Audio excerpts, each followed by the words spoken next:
formality out of the way so I can put my junk up here. I am Ed Williams, and I came in back when alcoholics still recovered.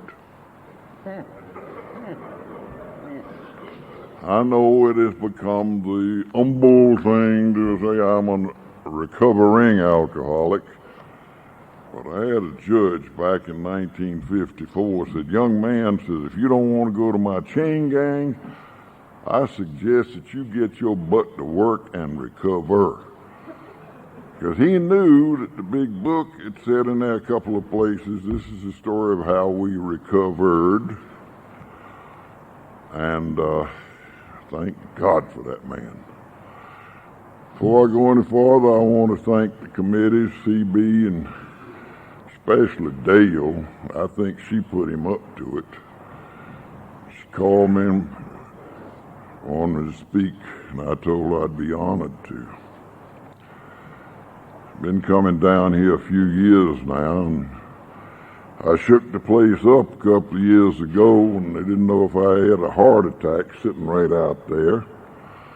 And they got the emergency squad and took me to the hospital. I want to thank them for the lovely basket of fruit that was in our room, for the wonderful dinner over at Ms. Willis's last night, and I pigged out on crab meat, crab cakes. And before I go any farther, I want to... She's here somewhere. Where you is, honey?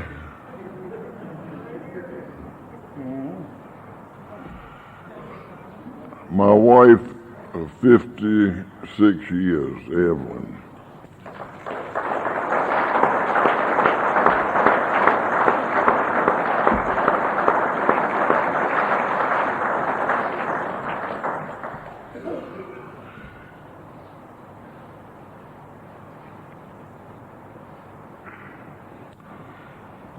Without her, I would not be here.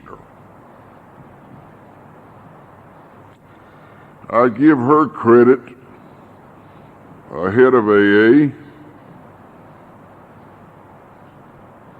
for sticking by me. She knew Tammy Wynette's song.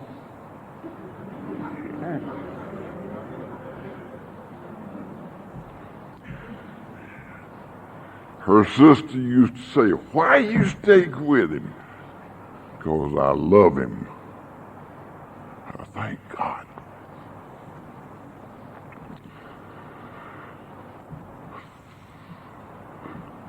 We missed Jan Friday night. We've shared with her and Jim before on other retreats, and we'll have that tape. But I had a chance to be with our grandson and one of our grandsons and a granddaughter Friday night. They wanted to take us out to dinner, so I let Jan know that we were going to that, and she said, "You better, that's what this is all about." So you can be with family.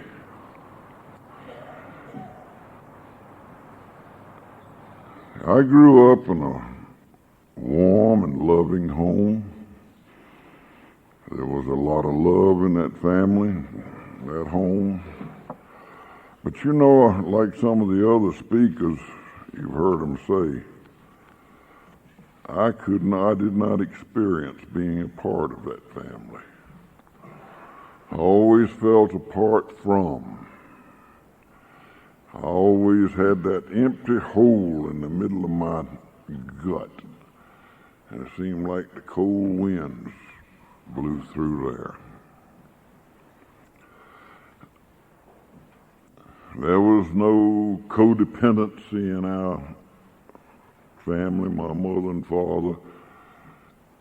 There wasn't any dysfunctional family crap until I came along and became a teenager. I was the oldest of four. Then they had to ship me off to prep school to keep from shipping the family off to Dix Hill. A lot of these things that come out, these buzzwords and these people, that codependency. Have you ever wondered how much that gal has made on that book? Bill Wilson described what codependency was when he wrote in the Grapevine back about 1959 about emotional sobriety. Said that he had had an unhealthy dependence on people, on places, and on things. And until he broke that unhealthy emotional dependency, he would never mature. As far as I'm concerned, that sums up all this other stuff, these buzzwords. What I need, you find it right here. The answer is in the big book. That and my Bible, the big book. I'll probably read something from that, from the big book, before I'm through, because that's where Dr. Bob said our program came from. Growing up, I was exposed to all the principles and values that I later tried to make a part of my life in AA. My parents took us to Sunday school and church. They didn't drop us, they stayed with us. And they manifested those values, those principles: love, honesty, unselfishness, purity of thought and motive.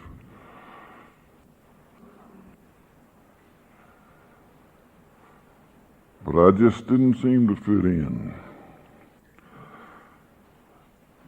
I was painfully shy and bashful. There's some people here that look at me and say, you ever shy, ever bashful?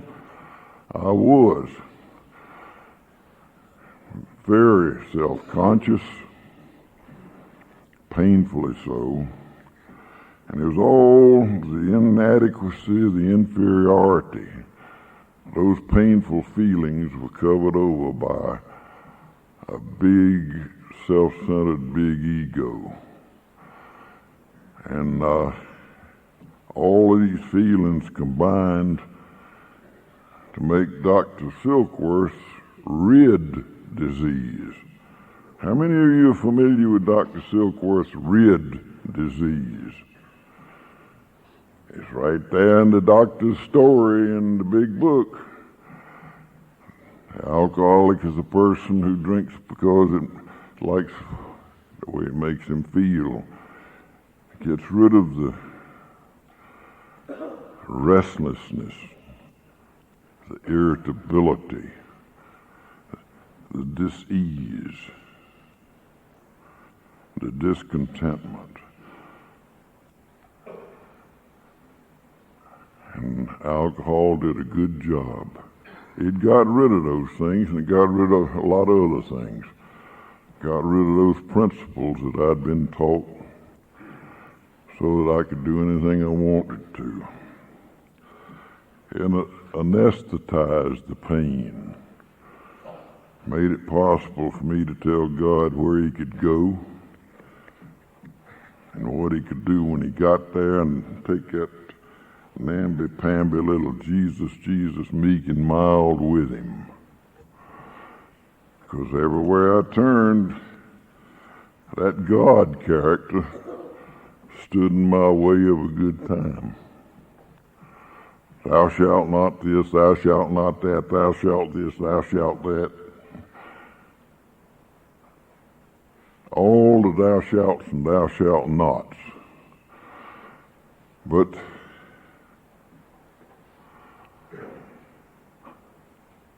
let me say it right now in case I forget a little bit later on. God saw fit to bring me into a wonderful, relationship with him, I now choose to call myself his child. AA led me back, gave me my life back. I came into AA, half of my life has been spent in AA. I came into AA in April of 1949. That's 49 years ago. Now, I didn't say I got sober 49 years ago.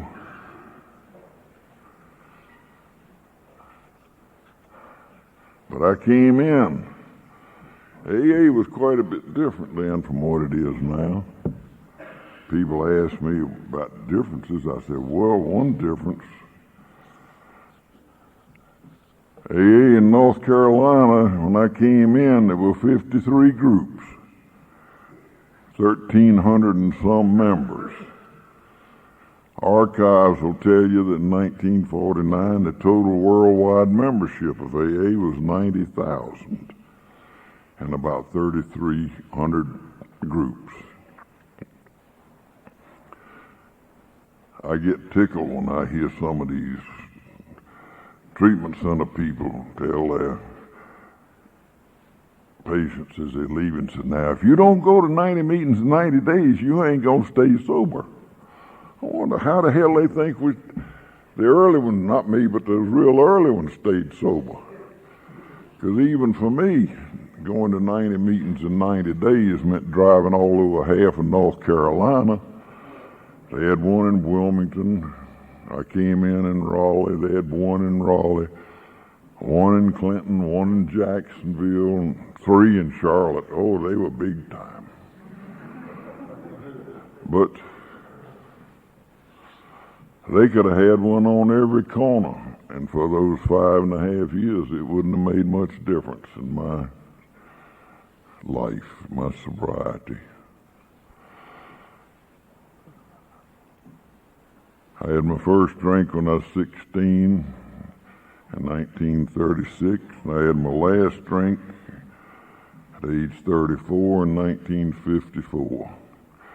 And in between, I did a lot of all the things that a good red-blooded American boy did when he got to drinking. I grew up on the coast. I went to sea in the Merchant Marine. Worked on the docks as a stevedore, worked in construction, was a salesman, and a few other things. In the Navy, I was a demolition man. Had one ship blown from under me. I got the best end of that deal. I got a piece of his skull about that big. Suicide pilot. I went and dug down. The ship was in shallow water, and I dove down. And that was one of the first things I found. People say, what do you keep that for? I said, well, that has very personal meaning to me. I haven't been able to walk right since.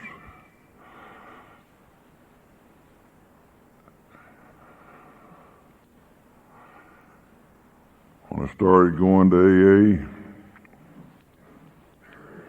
I yo-yoed for 5.5 years. They had the big book. The 12 and 12 had not come out when I first started going. They had they adopted the traditions in 1950. That didn't mean anything to me.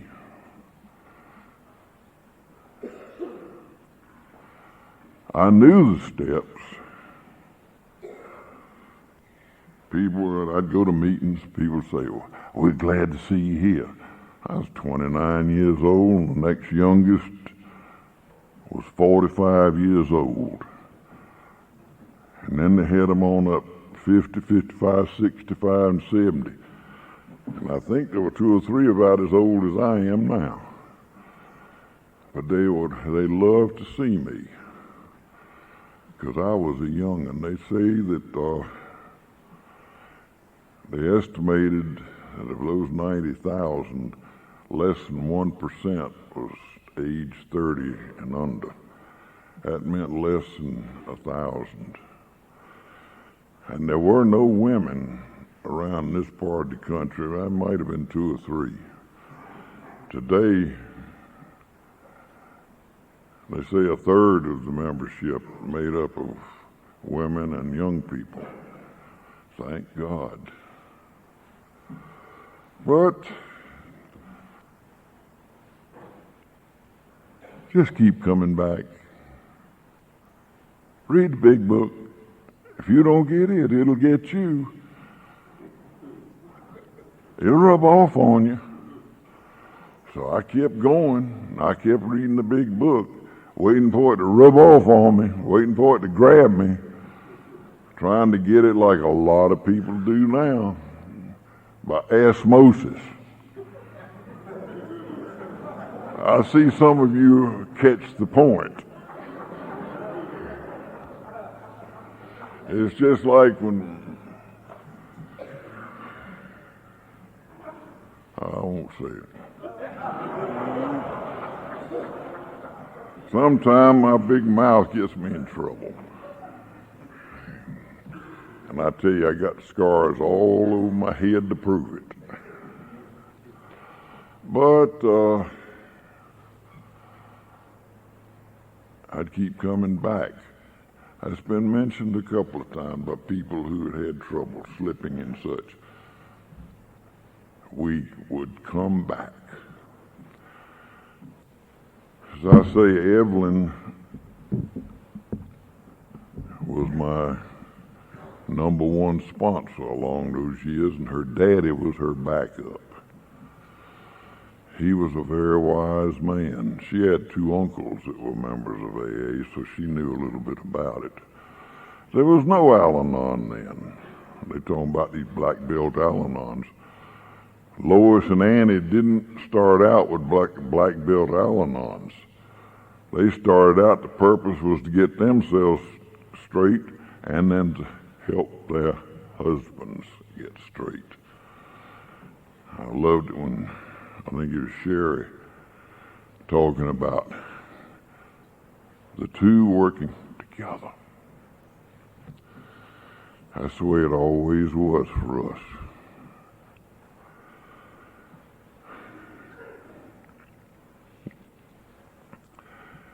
During those years, those 5.5 years, I had 12 steps, and I showed them to somebody over there a while ago, and that really tickled them. I decided I could handle alcohol if other people would just quit trying to run my life.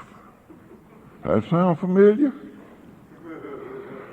I firmly believed that there was no greater power than myself, and anyone who said so was insane. I made a decision to remove my will and life from God, who didn't understand me anyway. I made a searching and thorough moral inventory of everyone I knew, so they couldn't fool me and take advantage of my good nature. I sought these people out and tried to get them to admit to me, by God, the exact nature of their wrongs. I became willing to help these people get rid of their defects of character. And I was humble enough to ask these people to remove their shortcomings. And I kept a list of all the people who had harmed me and waited patiently for a chance to get even with them all. I got even with these people wherever possible, except when to do so would get me in trouble too. I continued to take everyone's inventory, and when they were wrong, which was most of the time, promptly made them admit it. sought through concentration of my power to get God, who didn't understand me anyhow, to see that my ideas were best and he ought to give me the power to carry them out. This has been jest.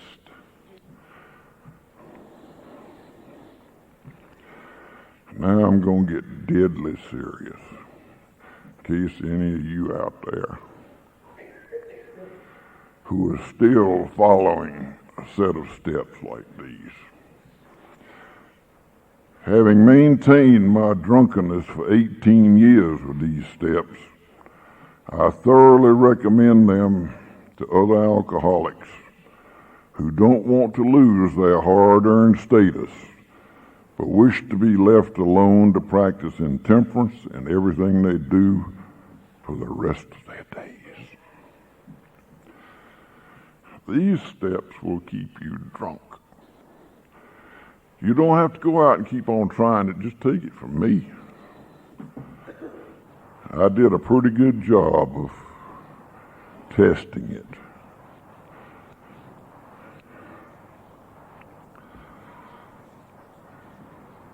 I left Wilmington. During that time I was drinking myself out of colleges and drank myself into naval prison for telling the captain where he could take the damn ship and what he could do with it when he got there. But he said where I told him to go was too hot, and what I told him to do with the ship might hurt his piles.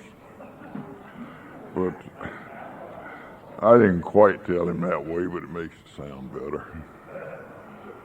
Drank myself out of the Citadel, out of State, out of Duke and State at the same time on one go-around. I argued my way back into State 5 times in a row. Oh, no, 4. And the 5th one they said, well, this is it. Well, about that time, 1949, I went to AA there in Raleigh. One group. Those people looked at me and said, come on in, boy. I was boy around there. And I kept slipping and sliding. And I'll tell you, alcohol can cause some horrendous embarrassment. Everybody, all the members had keys to we had one room at that time in the back of the First Baptist Church in Raleigh, and we all had keys. And one night after a football game, I had my jug and I let myself into the meeting room. Next morning, Sunday morning, some of the members came by and I was sprawled out, drunk.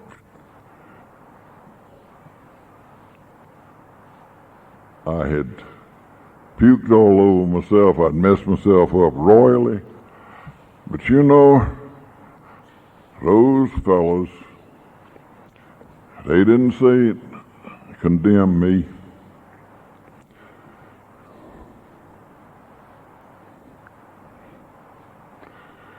They said, Ed, we know that it could happen to any one of us.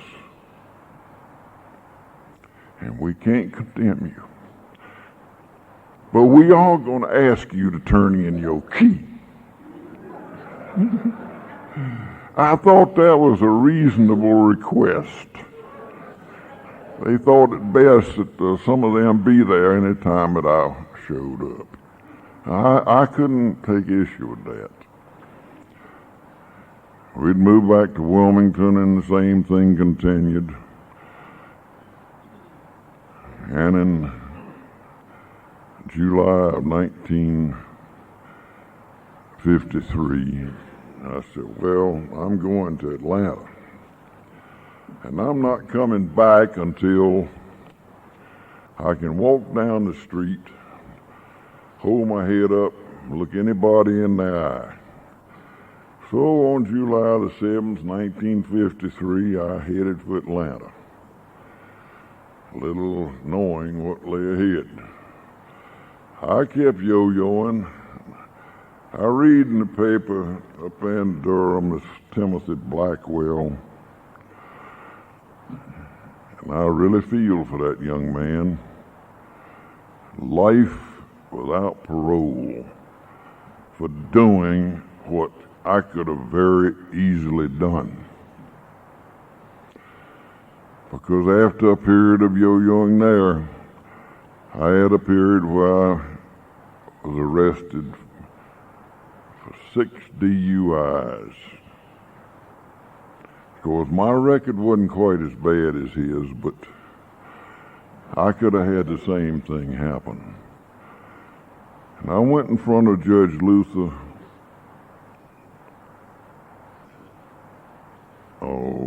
Alverson, the judge. Well, some of them had gotten to him. They didn't have but 3 groups of AA in Atlanta in that time. But those boys had given all the judges big books and 12 and 12s. 12 and 12 had just come out. Thank God Judge Alverson was one who didn't just read it. He studied those books. When I went in front of him, November the 15th, 1954, he looked down from that bench, and man, those benches in the Georgia courtrooms back then, that judge sat up here about where you see that fresco there. Looked down at you. He looked at me and said, "Young man," said, "I think this stuff's got to stop." He said, "We're not going to have any more of this." Well, thank God they had talked to his probation officer when the probation officer did a pre-sentence investigation on me. Little did I know that later, a few years later, I was going to be doing that in North Carolina Division of Prisons on other people, doing studies on them. But anyway, he looked down at me and says, "You know," he said, "I think there's something here. I think it's worth one chance, because I don't believe you have ever gotten a fair shake."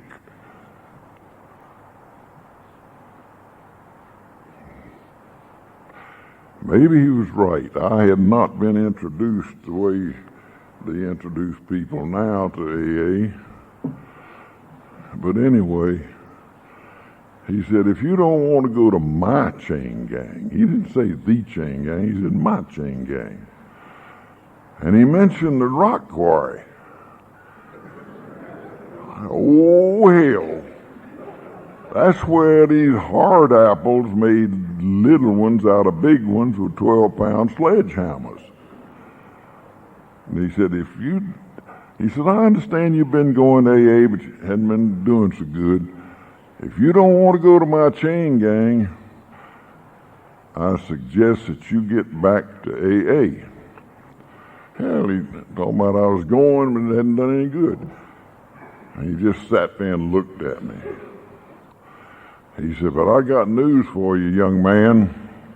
AA is never going to work for you." I looked at him. People back then and people through the years said, "Well, that judge didn't know much about AA, did he?" Hell, he didn't. He knew more about AA than half the people then or now. Because he said, AA will begin to work in your life when you begin to work the program of recovery. And he mentioned program of recovery 3 different times. Now this is my study book. I don't ever let this get out of my hands. This is the 2nd edition.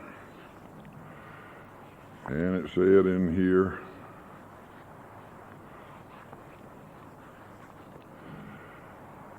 Here are the steps we took which are suggested as a program of recovery.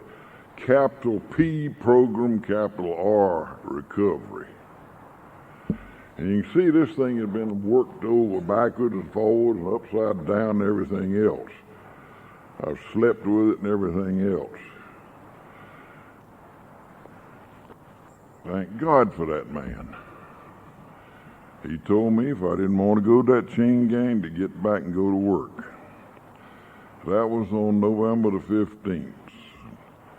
I was going to start a new job on December the 1st. Field engineer for a large electrical manufacturer. December the 1st, they put me on a train, sent me up to New York and New Jersey to visit. I was going to meet with the vice president, sales, visit several of the plants, observe. What did I do? By the time I got out of the state of Georgia, I was drunk. I got back, had my last beer on December the 10th, and I was sitting there, and the senior engineer for the Southeast region came in and sat down alongside of me. Hell, he knew I was a drunk. He said, "How'd it go, Ed?" I said, "Well, it's been kind of rough. Had to take the edges off." He said, "Well, good to see you back. I figured that would do it, because I figured that squeaky clean so-and-so would go tell the boss first thing, but he didn't." But anyway, I went back to AA. And they figured that one sponsor wasn't enough for me. See, somebody accused me, a woman accused me of trying to play God not long ago, because I told a young woman what she needed to do.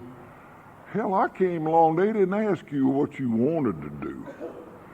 They told you this is what you better do, and this is the way you do it, and this is when you do it. That was those loving tormentors. And they got hold of me, and they worked me up, down, sideways. They said, "We are going to work you through these steps." 2.5 weeks it took them to work me through the first 5 steps. People say, "Oh, you can't do that." Well, I got news for you. It tells you in here how Dr. Bob did it with the first AA member in Chicago. He took Bill through the steps one afternoon. And another thing, he didn't wait around for Bill to write up all of his defects. Bill said, Dr. Bob, of course, Bill had been there with them for a month, and they'd been talking to him. They got to know him. And Dr. Bob pointed out some of my defects, including, and it gives a list of them. That's the way those tormentors did me. They pointed out my defects. And then we went back and forth, discussing. I'd be laughing, I'd be crying, I'd be cussing them, and they just sit there and says, "It hurts, don't it, jackass?" "Yeah, you son of a... It hurts." "You get over it." I want to read. I still have it. Card, Suggested Defects of Character for Moral Inventory. And this was when Atlanta had only a 6-digit telephone number. Now, this goes back into the 50s. And these are the things that they made me work back and forth, up, down, sideways. I had to work it enough to recognize that it applied to me, or else enough to prove to them that it didn't apply.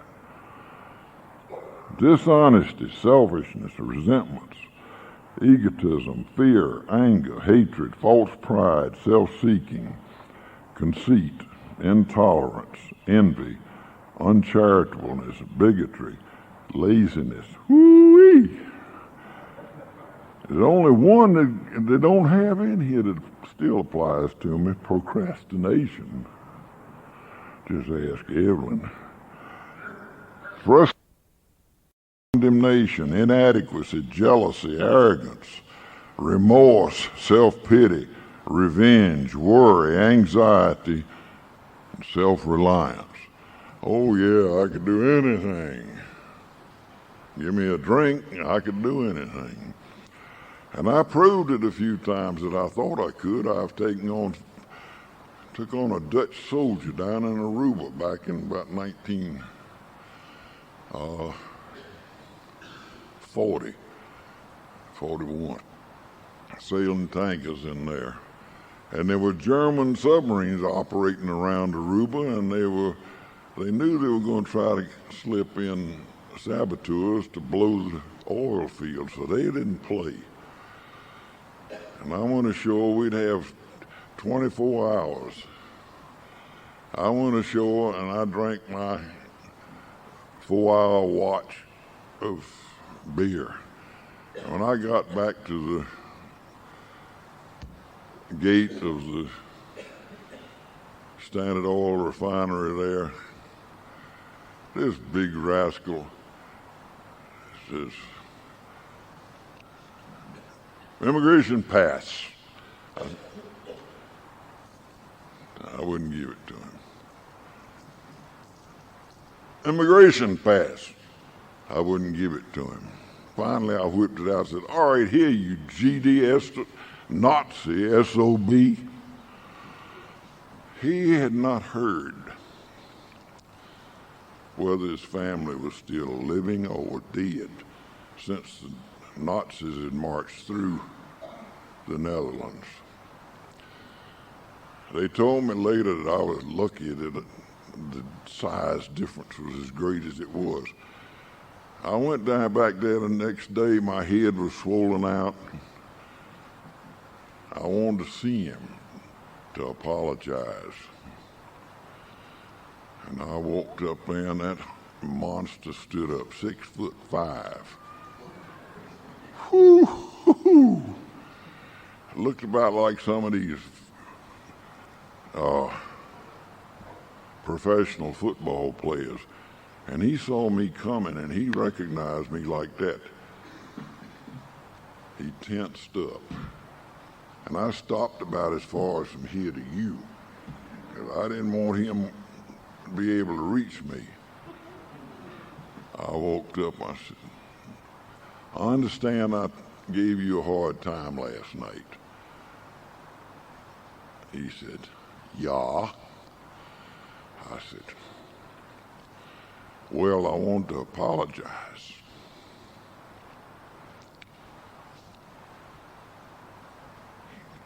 He looked at me.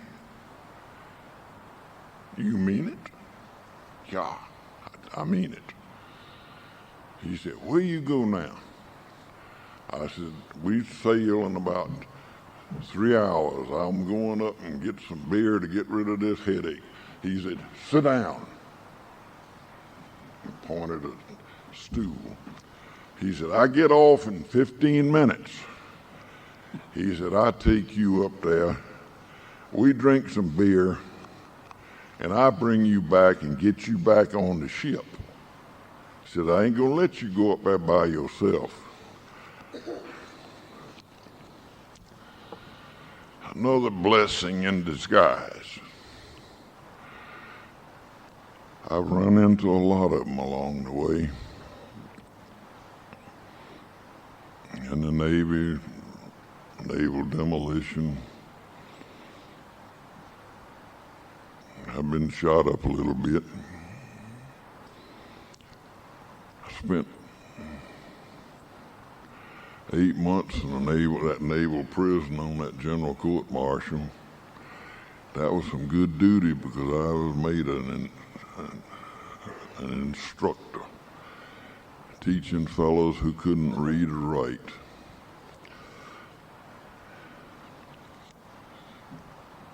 But anyway, these fellows got me through these different little things with these defects. And from the 10th of December until about the day after Christmas. Well, the company was having a big sales meeting between Christmas and New Year's. And I was the newest field engineer. And they told me I had to be there. And so I asked my loving tormentors if I dared trust myself to be there. They said, "What are you afraid of?" I said, "Y'all know my track record." And they said, "Well," said, "that was your track record before we got hold of you."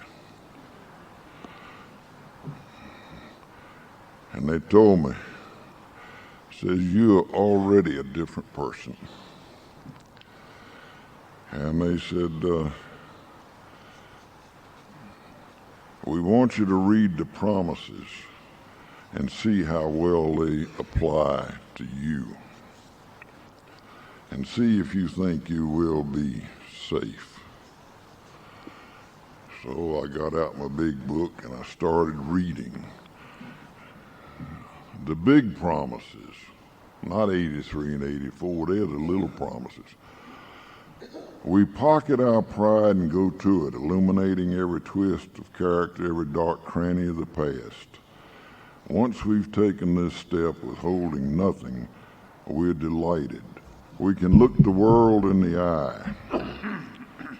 We can be alone at perfect peace and ease. Our fears fall from us. We begin to feel the nearness of our Creator. We may have had certain spiritual beliefs, but now we begin to have a spiritual experience. The feeling the drink problem has disappeared will often come strongly.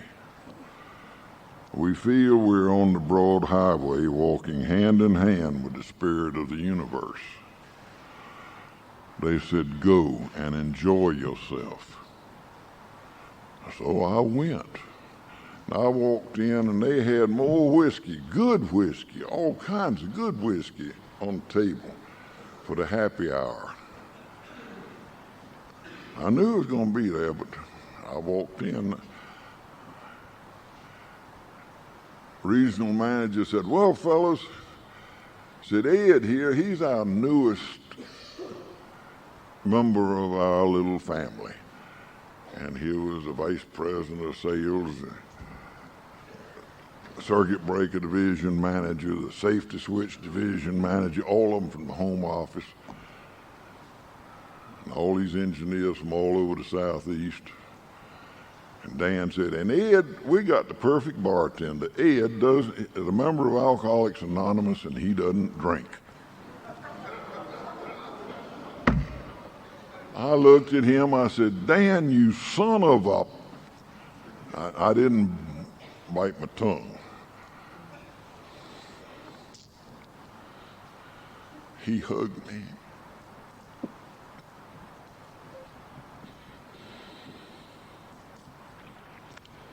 He said, "I've got faith in you. You can do it." So for about an hour and a half, I just, nothing fancy, just highballs, but every kind of good liquor you could think of. I was feeling those bottles, those icy glasses, smelling it. Finally, Dan came over and said, "These yo-yos are beginning to get silly. Why don't you go on home?" And I did. It was the next day on the way back. We lived out in Chamblee, which was an hour and 15 minutes on two different buses. It was the next day on the way back to work when I realized that I had been smelling it, feeling, and hadn't had the first thought of a drink.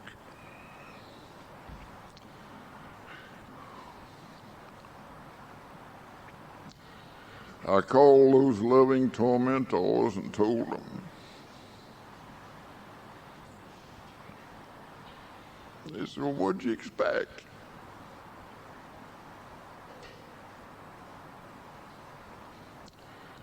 You have worked the program of recovery. You are now in God's hand.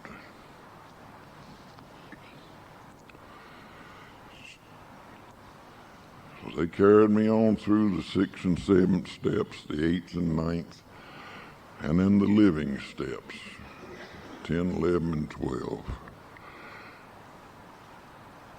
In 12 it says we practice these principles in all of our affairs. Well, I had to work out my own program for working these principles in all of my affairs. I hear people say, oh, I work all 12 steps every day. To them, that's what the principle's all about. They said, that's what Bill Wilson said. Well, I got news for you. Bill Wilson screwed up when he wrote in here that the 12 steps are a set of principles spiritual in their nature. The 12 steps are a group of actions spiritual in their nature. Because then the 7th step, he reversed himself and told what a principle was. He said, attainment of more humility is the foundation principle of each of AA's 12 steps. A principle is something that underlies an action. And I had to work it out for myself. And I started with what Dr. Bob and Bill said were the basics. They took them from the old Oxford group.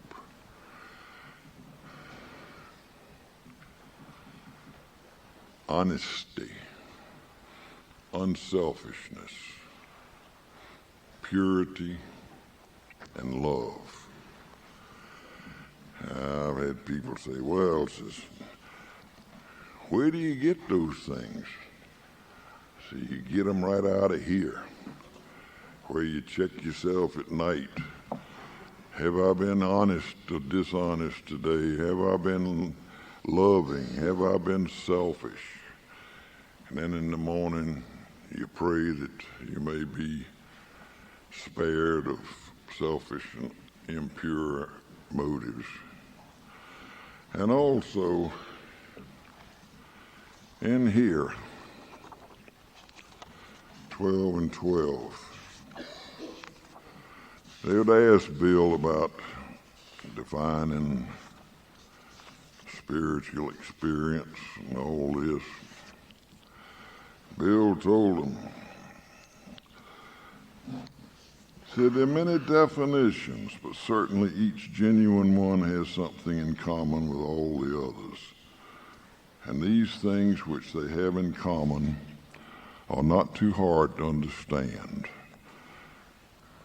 When a man or a woman has a spiritual awakening, the most important meaning of it is that he has now become able to do, feel, and believe that which he could not do before on his unaided strength and resources alone.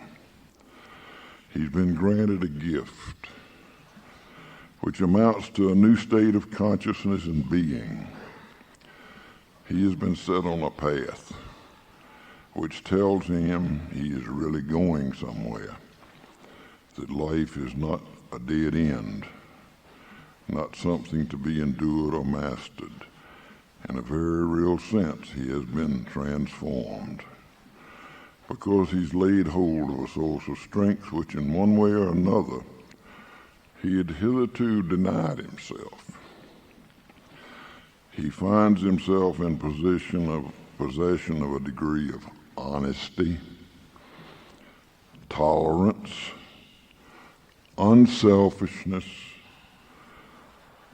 peace of mind, and love, the four absolutes. What he has received is a free gift, and yet usually, at least in some small part, he has made himself ready to receive it. I latched on to those, and I talked to Mo, who was one of my adopted sponsors along the way, old Clarence. Buck knew him. Clarence died in '84, 46 years sober. I talked to him about this. He said, "You're on the right track. Go." So I worked out my own little thing. I always have a white chip in my pocket and on the dresser. Because when I see that, it triggers me, sets my computer into living mode. I ask God for this day only. I'd work through these 6 and 7, but for this day, keep me away from selfishness. Take my selfishness away. Help me to practice unselfishness. Take my dishonesty away and help me to practice honesty. Take my pettiness, my bitchiness, my unlovingness away and help me to be loving to it all, including a little bit for me. Take away my petty thinking and help me to have my high moral thoughts and motives. And those things come right out of the big book, page 85, 86. So I started working that way. Then I added some other things. Take away for this day, God, take away my fear. And help me to walk by faith. Take away my intolerance and help me to practice tolerance to it all. I don't do it perfectly. Some days I come fairly close. But you know, there's a 10th step. It gives me a chance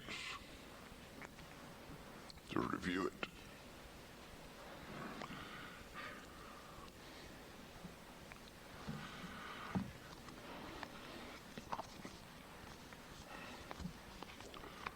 I want to read my favorite poem. I may not get all the way through it.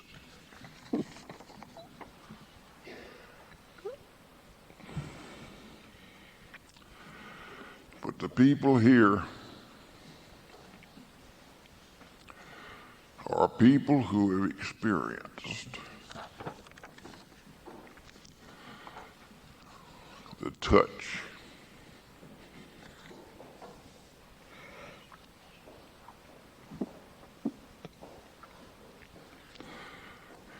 of the Master's hand.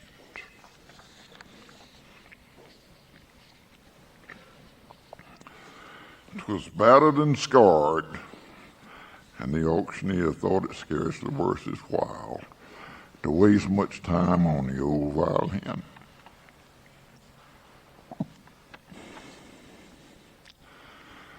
But he held it up with a smile. "What am I bid, good folks?" he cried. "Who'll start the bidding for me? $1. $1. Now 2, only 2. $2, who'll make it 3? $3 once, $3 twice, going for 3.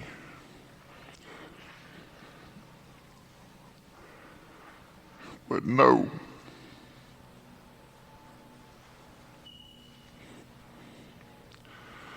From the room far back, a gray-haired man came forward and picked up the bow, then wiping the dust from the old violin and tightening up all the strings, he played a melody pure and sweet as an angel sings.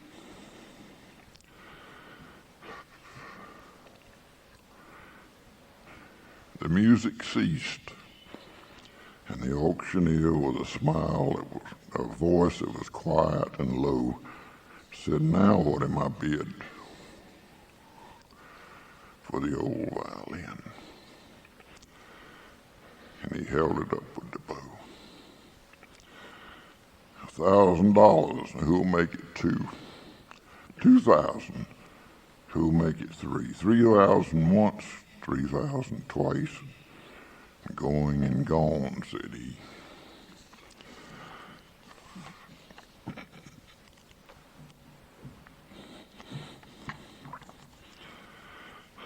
The people cheered, but some of them cried.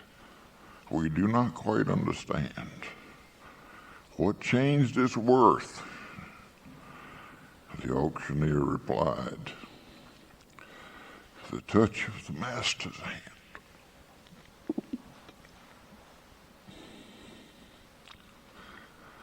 Many a man or woman with life out of tune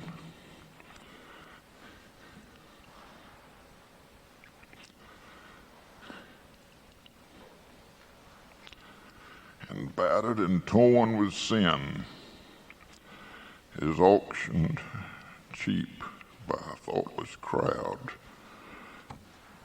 much like the old violin. A mess of pottage, a glass of wine, a game, and he travels on. He's going once, going twice. He's going.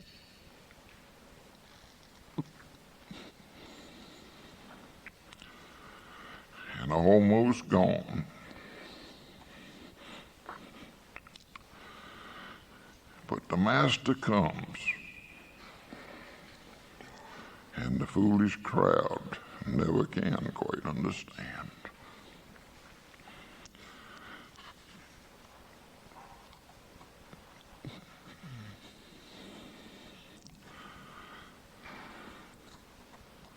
The worth of a soul and a change that is wrought.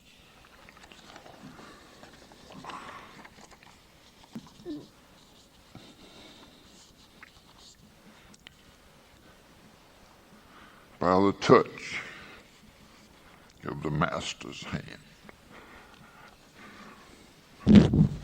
All of you are in the palm of the master's hand.